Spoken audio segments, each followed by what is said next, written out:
28 ரூபாய்க்குள்ளே நமக்கு ஒரு கிலோவுக்கு வந்து கிடைக்குது.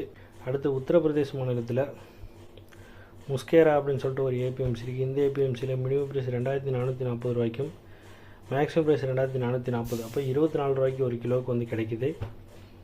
அடுத்து உத்தரப்பிரதேச மாநிலத்தில் சக்பாத் ஹர்டோய் அப்படின்னு சொல்லிட்டு ஒரு ஏபிஎம்சி இருக்குது. இந்த ஏபிஎம்சியில் மினிமம் ப்ரைஸ் 2460 ரூபாய்க்கும் மேக்ஸிமம் ப்ரைஸ் 2460.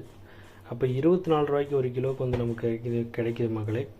அடுத்து உத்தரகாண்ட் மாநிலத்தில் கதார்பூர் அப்படின்னு சொல்லிட்டு ஒரு ஏபிஎம்சி இருக்குது. இந்த ஏபிஎம்சியில் 2425 ரூபாய்க்கும் மேக்ஸிமம் ப்ரைஸ் 2425. அப்போ 24 ரூபாய்க்கு வந்து நமக்கு ஒரு கிலோவுக்கு வந்து கிடைக்கிது மக்களே. அடுத்தது உத்தரப்பிரதேச மாநிலத்தில் ஜலவுன் அப்படின்னு சொல்லிட்டு ஒரு ஏபிஎம்சி இருக்குது. இந்த ஏபிஎம்சியில் மினிமம் ப்ரைஸ் 2420 ரூபாய்க்கும் மேக்ஸிமம் ப்ரைஸ் 2420. அப்போ 24 ரூபாய்க்கு நமக்கு ஒரு கிலோவுக்கு வந்து கிடைக்கிது மக்களே. அடுத்து குஜராத் மாநிலத்தில் சனந்த்